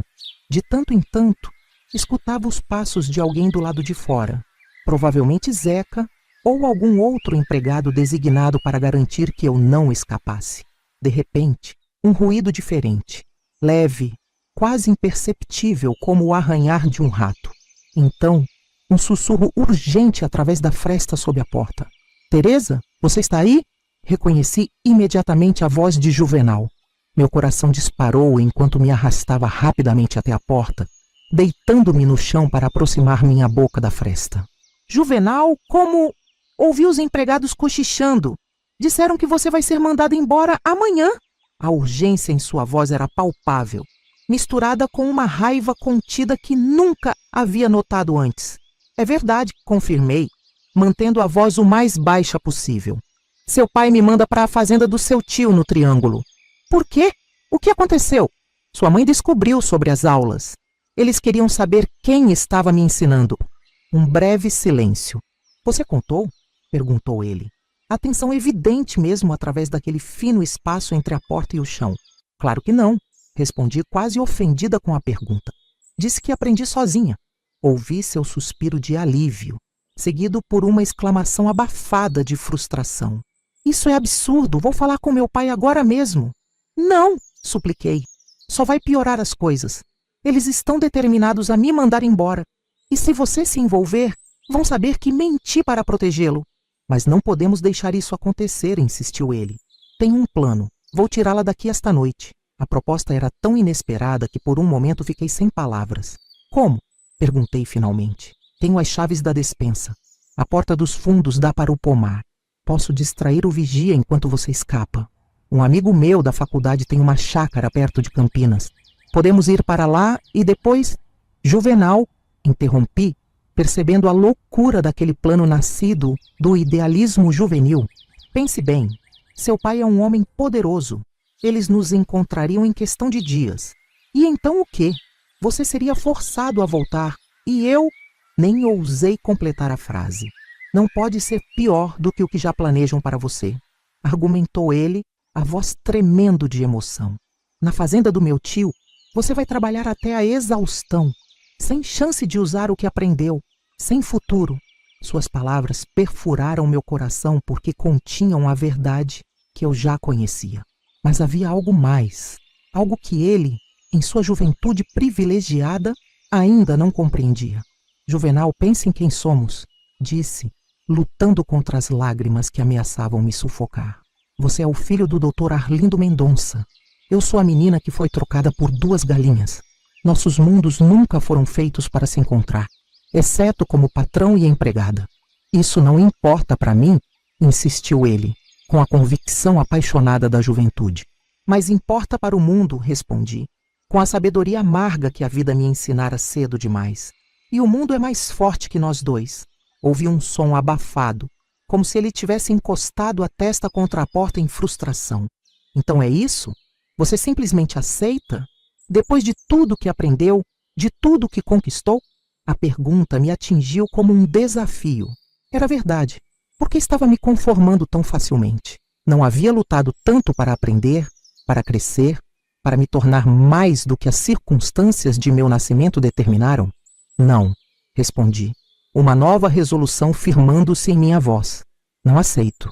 Mas também não vou arrastar você para uma fuga que só traria desgraça para nós dois. O que vai fazer então? Respirei fundo, organizando pensamentos que até aquele momento eram apenas sentimentos confusos. Vou embora amanhã, como eles planejam. Vou para a fazenda do seu tio, mas não ficarei lá para sempre. Vou continuar aprendendo, mesmo que tenha que fazer isso escondida. Vou economizar cada centavo que puder. E um dia, vou sair daqui por meus próprios meios, com minhas próprias forças. O silêncio que se seguiu tinha um peso diferente. Não era mais desespero, mas algo próximo do respeito. Quero ajudar, disse ele finalmente. Já ajudou, respondi com sinceridade. Me ensinou a ler. Me mostrou que existe um mundo além destas paredes. Me deu uma ferramenta que ninguém pode tirar de mim, não importa onde me mandem. Não é o suficiente. É mais do que qualquer outra pessoa já fez por mim, assegurei. Ouvi passos se aproximando no corredor e congelei. Alguém está vindo? Sussurrei urgentemente. Vá, Teresa, eu... Vá, insisti. E prometa que não fará nada impulsivo. Continue seus estudos, torne-se médico. É o que você nasceu para ser. Os passos estavam cada vez mais próximos. Prometo que vou te encontrar um dia, declarou ele em um tom que não admitia dúvidas. Não importa quanto tempo leve. Antes que eu pudesse responder, percebi que ele havia se afastado. Segundos depois, a porta do depósito se abriu abruptamente, revelando o rosto severo de Zeca, o capataz. Quem estava aqui? Exigiu saber, segurando um lampião que lançava sombras fantasmagóricas pelas paredes descascadas. Ninguém, respondi, sentada exatamente onde estivera quando ele saíra para sua ronda. Estava rezando, pedindo força para amanhã. Ele me examinou com desconfiança, mas não encontrando nada fora do lugar, recuou. Descanse enquanto pode, advertiu, sua voz áspera como lixa. Partimos antes do nascer do sol, e o caminho é longo. Quando a porta se fechou novamente, levando consigo a frágil luz do lampião, não senti o desespero retornar. Em vez disso, uma estranha calma tomou conta de mim. Aquela conversa com Juvenal havia transformado algo dentro de mim. Não era mais apenas uma vítima das circunstâncias, mas alguém com um plano, um propósito, uma promessa a si mesma. Naquela noite, uma verdade cristalizou-se em meu coração. O valor de uma pessoa não é determinado pelo preço que outros pagam por ela, mas pelo que ela decide valer para si mesma. A viagem para a Fazenda Santa Clara, propriedade do irmão de Dr. Arlindo, foi longa e penosa. Saímos antes mesmo dos primeiros raios de sol tocarem as montanhas de Minas, quando o mundo ainda estava envolto em sombras e as estrelas resistiam em desaparecer do céu. Zeca conduzia a carroça em silêncio, fumando um cigarro de palha que iluminava seu rosto severo a cada tragada. Levei apenas uma trouxa pequena, não muito maior que aquela com que havia chegado à fazenda Bom Retiro anos antes. Meus pertences haviam sido minuciosamente revistados. Qualquer coisa que remetesse a letras ou números havia sido confiscada. De tudo que aprendi, restava apenas o que eu guardava na memória. Cruzamos estradas de terra batida, rios caudalosos, vilas pequenas onde as pessoas nos observavam com curiosidade distante. Em cada parada para descansar os cavalos, Zeca me vigiava como se eu fosse uma criminosa perigosa, sempre pronta para fugir. Nem pense nisso, advertiu ele quando percebeu meu olhar, avaliando a distância até a próxima curva do caminho. Essas matas escondem onças e cobras, e se elas não te pegarem, os homens do patrão pegarão. Não seria a primeira vez. Havia uma ameaça implícita em suas palavras que me fez recuar, não por medo das feras selvagens ou dos capangas, mas pela compreensão súbita de que fugir sem um plano seria apenas trocar uma prisão por outra, talvez ainda mais perigosa. No segundo dia de viagem, quando o sol já se punha no horizonte tingindo o céu de vermelho sangue, avistamos os primeiros campos de algodão da fazenda Santa Clara, fileiras intermináveis de plantas de um verde profundo, pontilhadas de branco como se a neve tivesse caído seletivamente sobre elas. Homens, mulheres e até crianças se curvavam entre as fileiras, colhendo os capulhos brancos que transbordavam dos cestos amarrados à cintura. Seu novo lar, anunciou Zeca com uma satisfação cruel, observando minha reação ao panorama de trabalho árduo que se estendia à nossa frente. A casa-sede da fazenda era menor que a Bom Retiro, mas ainda imponente em comparação às habitações miseráveis dos trabalhadores que se aglomeravam a alguns quilômetros de distância. Fomos recebidos por Dr. Augusto, irmão mais velho de Arlindo, um homem corpulento de bigode grisalho e olhos frios como pedras de rio. Então essa é a moça problemática, comentou ele, examinando-me como se avaliasse uma peça de gado. Arlindo me escreveu sobre você. Diz que tem ideias acima do seu lugar. Mantive os olhos baixos, como havia aprendido a fazer, embora por dentro algo se rebelasse contra essa submissão forçada. O senhor não terá problemas comigo, respondi, medindo cada palavra. Certamente não terei, concordou ele, com um sorriso que não alcançava seus olhos. Aqui não há lugar para devaneios. O trabalho começa antes do sol nascer e termina quando não se enxerga mais os capulhos. As mãos cortadas pelas folhas ásperas do algodão são o único livro que meus trabalhadores conhecem. Naquela mesma noite, após uma refeição simples de angu e couve servida na cozinha dos empregados, fui conduzida ao alojamento das mulheres solteiras, um galpão comprido com dezenas de esteiras espalhadas pelo chão de terra batida. O ar era pesado, misturando o cheiro de suor, feijão cozido e o odor acre do algodão recém-colhido. As mulheres me observavam com desconfiança, avaliando a novata que chegava de outra fazenda. Algumas tinham olhares opacos pela exaustão. Outras exibiam uma curiosidade hostil. Essa aí tem mão de quem nunca pegou na enxada, comentou uma mulher mais velha, de cabelos grisalhos e rosto marcado por cicatrizes antigas. De onde você vem, menina? Da fazenda Bom Retiro, respondi, procurando um espaço vazio para colocar minha trouxa. Trabalhava na casa grande. Um murmúrio percorreu o galpão. A fazenda Bom Retiro era conhecida na região por sua riqueza e pela mão dura com que o Dr. Arlindo administrava suas propriedades. E o que fez para ser mandado embora? Perguntou outra mulher, mais jovem, com um bebê adormecido nos braços. Roubou? Quebrou algo valioso? Hesitei, medindo minha resposta. O que poderia dizer? Que fui punida por aprender a ler? Que meu crime foi aspirar a algo mais que a servidão perpétua? Não servi mais aos propósitos deles. Respondi finalmente. A mulher mais velha riu, um som áspero como folhas secas. Aqui todo mundo serve a um propósito, menina, até quebrar. Depois, são descartados como ferramentas velhas.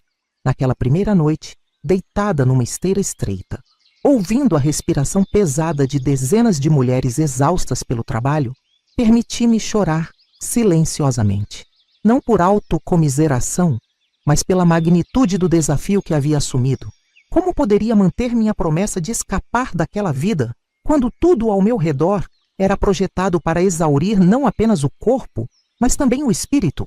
O amanhecer chegou rápido demais, anunciado pela sineta estridente que convocava todos para mais um dia de labuta.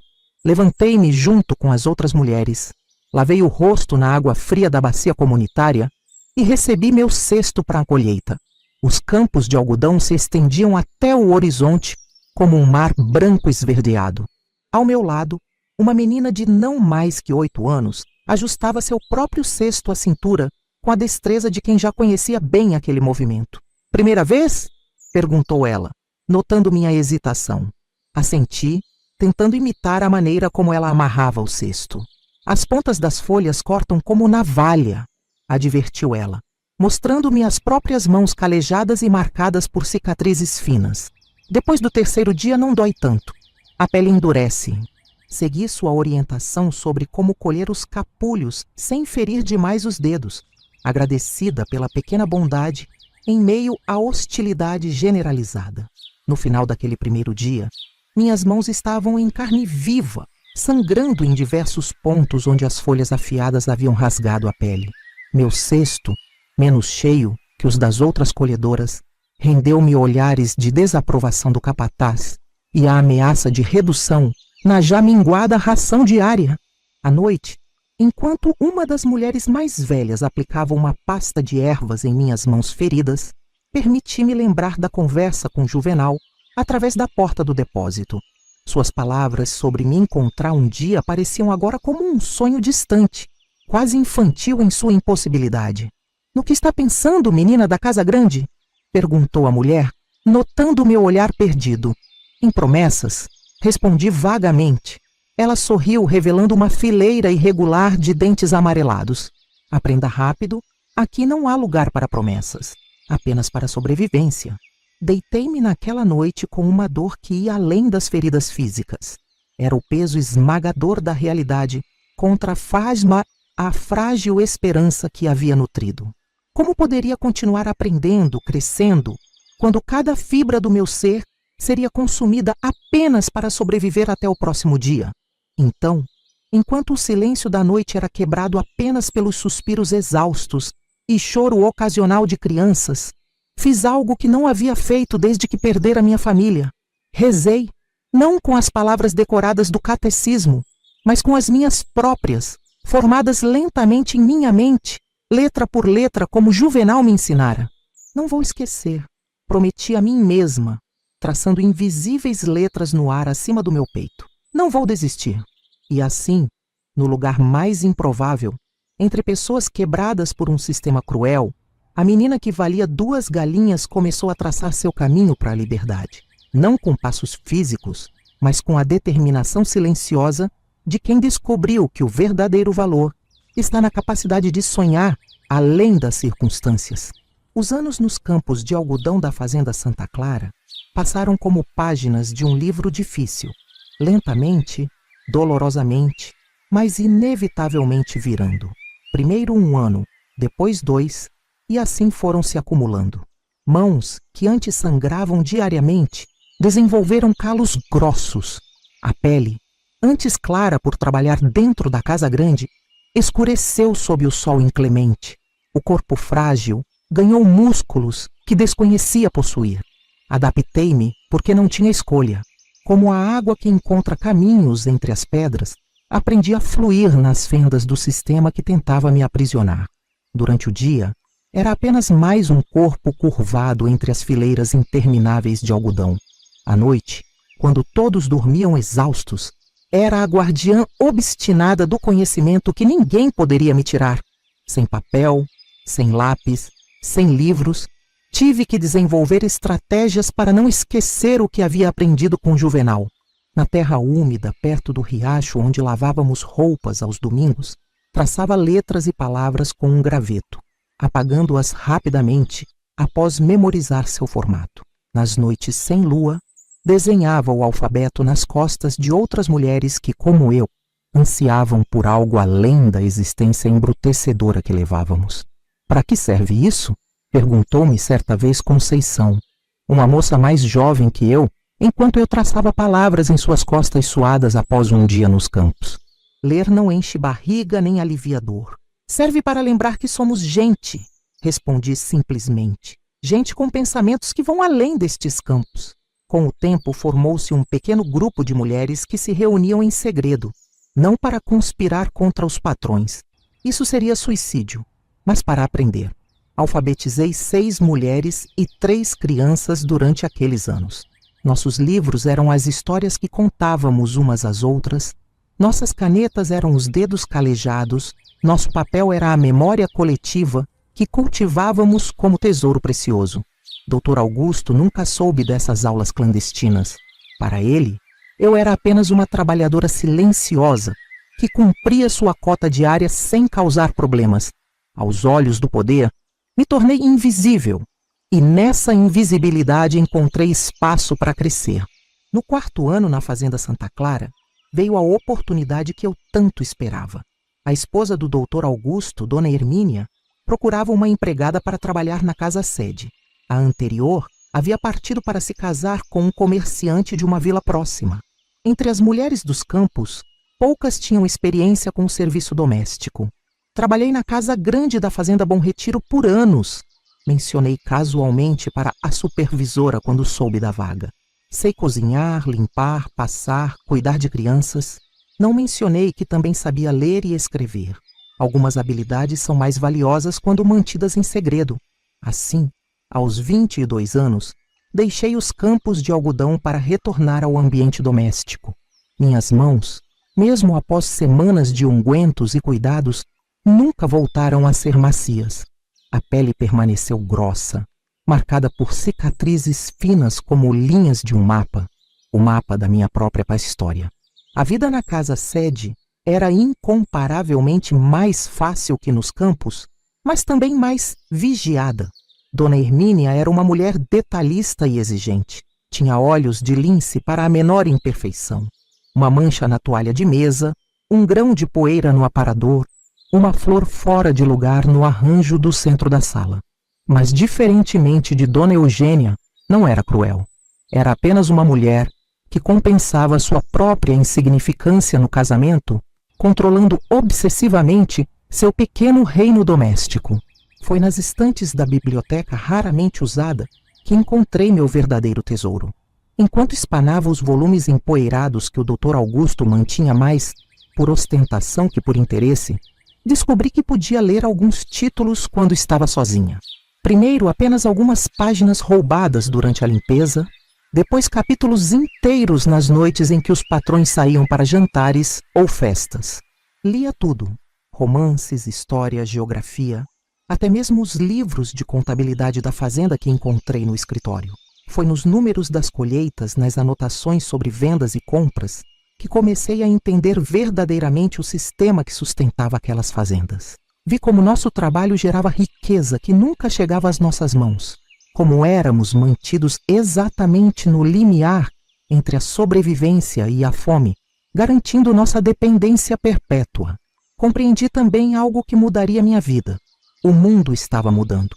Nos jornais que o Dr. Augusto recebia da capital, li sobre novas leis trabalhistas, sobre sindicatos, sobre direitos que nunca soubemos que poderíamos ter. O Brasil da década de 1960 não era mais o mesmo país em que eu havia crescido. No 6º ano de minha estadia na Fazenda Santa Clara, tomei a decisão que havia adiado por tanto tempo. Usando os conhecimentos adquiridos e algumas economias guardadas, moedas insignificantes escondidas durante anos em uma lata enterrada sob a mangueira, planejei minha partida. Não foi uma fuga dramática no meio da noite. Foi uma saída calculada, pensada, preparada durante meses. Primeiro, estabeleci contato com uma prima distante de uma das cozinheiras, que trabalhava como doméstica em Ribeirão Preto. Através dela, consegui a promessa de um lugar para ficar e possivelmente um trabalho. Então, num domingo após a missa, que os patrões faziam questão que frequentássemos para salvar nossas almas, apresentei meu pedido formal de dispensa a Dr. Augusto. "Quero ir embora, senhor", disse simplesmente enquanto ele fumava seu charuto na varanda. "Tenho parentes em Ribeirão que precisam de mim. Ele me olhou como se eu tivesse anunciado que pretendia voar até a lua. Você não é livre para ir e vir como bem entender, menina? Respondeu, soltando uma baforada de fumaça. Meu irmão a colocou sob minha responsabilidade. Com todo respeito, senhor, insisti, mantendo a voz calma apesar do coração acelerado. Não sou propriedade do seu irmão nem sua. A escravidão acabou há quase um século. O charuto quase caiu de sua boca. Nunca, em 6 anos, eu havia falado daquela maneira. Aos seus olhos, eu era apenas a empregada silenciosa e eficiente, sem opiniões ou desejos próprios. Quem colocou essas ideias na sua cabeça? Perguntou, a voz baixa e perigosa. Ninguém, senhor. Aprendi sozinha, como aprendi a ler e escrever, mesmo quando tentaram me impedir. O silêncio que se seguiu foi como o momento antes de uma grande tempestade, carregado de eletricidade e promessa de destruição. Mas eu estava preparada. Na pior das hipóteses, fugiria naquela mesma noite. Na melhor, sairia com a dignidade de quem conhecia seus direitos. Para minha surpresa, ele começou a rir. Não uma risada cruel, mas genuinamente divertida. Você é igual à sua mãe, disse ele, deixando-me completamente atônita. A mesma teimosia, o mesmo olhar desafiador. O senhor conheceu minha mãe? Conheci Sebastiana quando éramos jovens, revelou o doutor Augusto, seu olhar se perdendo nas lembranças. Antes dela se casar com seu pai, antes de eu me tornar isto, gesticulou vagamente ao redor, indicando a fazenda, sua posição, tudo o que representava. Ela trabalhava na casa dos meus pais. Tinha o mesmo fogo nos olhos que vejo nos seus agora. Permaneci em silêncio, tentando processar aquela revelação inesperada. Era como se o mundo que eu conhecia estivesse de repente girando em outra direção. Por isso concordei em recebê-la quando Arlindo pediu. Queria ver o que havia restado de Sebastiana na filha dela. Aquelas palavras despertaram uma onda de emoções que pensei ter enterrado profundamente. Lembranças de minha mãe, seu sorriso cansado, suas mãos gentis, o modo como cantava enquanto trabalhava. O senhor sabia quem eu era desde o começo? Ele assentiu lentamente, apagando o charuto num cinzeiro de prata. Sabia? Assim como sei que você não é propriedade de ninguém. Nunca foi. No dia seguinte, parti da fazenda Santa Clara, com uma pequena trouxa de roupas, minhas economias escondidas em um lenço amarrado à cintura e uma carta, escrita pelo próprio Dr. Augusto, atestando meu bom caráter e habilidades como empregada doméstica. Um documento que abriria portas que, de outra forma, permaneceriam fechadas para uma mulher sem sobrenome ou conexões. Ribeirão Preto foi apenas o começo. De lá, fui para São Paulo, onde a cidade grande engolia pessoas como eu aos milhares, mas também oferecia oportunidades impensáveis nas fazendas do interior. Trabalhei em casas de família, depois em uma padaria. E finalmente consegui um emprego como auxiliar em uma pequena escola primária, onde minha alfabetização, antes motivo de punição, tornou-se meu maior trunfo. À noite, frequentava o supletivo. Aos finais de semana, devorava livros emprestados da pequena biblioteca do bairro. Com 30 anos, algo que parecia impossível aconteceu. Obtive meu diploma de normalista. Eu, Teresa Maria de Jesus, a menina trocada por 2 galinhas, tornei-me professora. Minha primeira classe foi em uma escola da periferia, onde muitas crianças vinham de famílias como a minha, deslocadas, fragmentadas, lutando para sobreviver nas margens da sociedade. Ali encontrei meu verdadeiro propósito. Cada letra ensinada, cada palavra formada por aquelas crianças era uma pequena vitória contra o sistema, que tentara me manter na ignorância. Os anos passaram. O Brasil mudou, eu mudei, o mundo mudou. Ditadura, redemocratização, novas constituições, novos direitos. Envelheci ensinando sempre com a mesma paixão do primeiro dia. Nunca me casei, nunca tive filhos biológicos, mas centenas de crianças passaram por minhas mãos, carregando um pedaço do conhecimento que eu lutara tanto para conquistar. Em 1997, já com os cabelos grisalhos e as mãos marcadas tanto pelo trabalho nos campos, quanto pelo giz das salas de aula, recebi uma correspondência inesperada. O envelope tinha o timbre de um hospital renomado da capital, e dentro dele, uma carta manuscrita.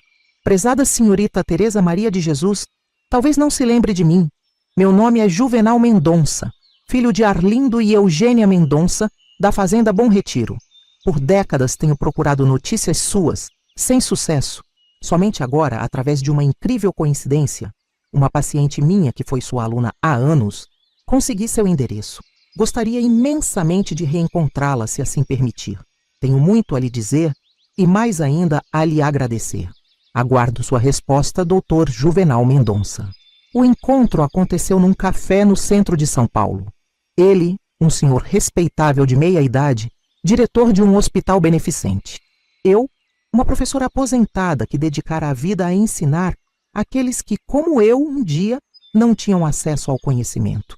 Nunca acreditei que havia fugido. Foram suas primeiras palavras, depois dos cumprimentos formais. Conhecia você bem demais para acreditar naquela história.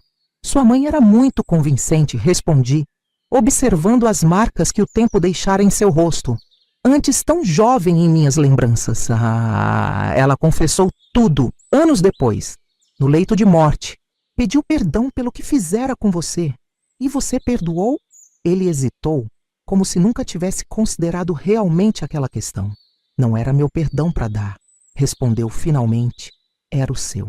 Ficamos em silêncio por um momento, as décadas que nos separavam pesando entre nós como um rio largo demais para atravessar. Você cumpriu sua promessa, comentei finalmente. Tornou-se médico, e você a sua, replicou ele com um sorriso suave. Nunca desistiu.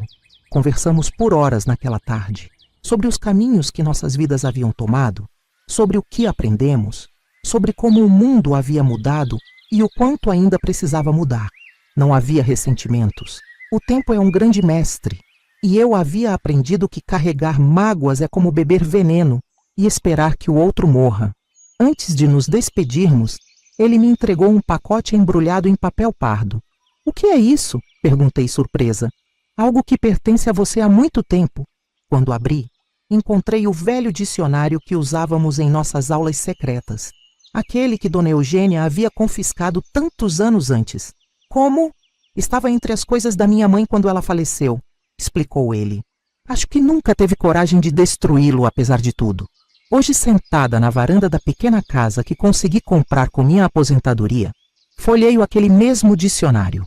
As páginas amareladas guardam não apenas definições de palavras, mas também a definição da minha vida. Uma jornada de uma menina que o mundo avaliou no preço de 2 galinhas até a mulher que descobriu que o verdadeiro valor está no que escolhemos ser, não no que os outros decidem que somos. Juvenal visita-me algumas vezes por ano. Trazemos à tona lembranças, compartilhamos histórias, celebramos as pequenas vitórias que a vida nos concedeu. Não é romance, nunca foi, nunca seria. É algo mais profundo, o reconhecimento de 2 almas que, por um breve momento na juventude, enxergaram além das barreiras que a sociedade havia erguido entre elas. Quando as crianças do bairro vêm me visitar, filhos e netos de ex-alunos que ainda me chamam carinhosamente de Professora Teresa, conto-lhes histórias. Não a história da menina trocada por galinhas. Essa guardo para mim. Conto sobre o poder transformador das palavras, sobre como aprender a ler pode abrir portas que parecem trancadas para sempre. A vida nem sempre é justa, digo a eles, enquanto distribuiu balas de hortelã que sempre guardo em um pote colorido na estante. Mas o conhecimento nos dá ferramentas para lutar por justiça. E quando perguntam se sou feliz, sorrio e respondo com sinceridade. Sou livre. E descobri que, no fim das contas, é isso que importa. Porque a menina que valia 2 galinhas descobriu, ao longo de décadas de luta e aprendizado, que seu valor real nunca poderia ser medido por outros, apenas por ela mesma. E esse, talvez, tenha sido o aprendizado mais valioso de todos. Quando as cigarras cantam forte no calor da tarde, como cantavam naquele dia distante em que deixei o sítio da minha tia, ainda sinto um aperto no peito. Não de dor ou nostalgia, mas de gratidão. Gratidão pela jornada, por cada obstáculo que me tornou mais forte, por cada pessoa que cruzou meu caminho, mesmo aqueles que pretendiam me diminuir, porque no final não somos definidos pelo que nos acontece, mas pelo que escolhemos fazer com isso. E eu escolhi transformar aquelas 2 galinhas no preço inicial de uma liberdade que ninguém jamais poderia comprar ou vender.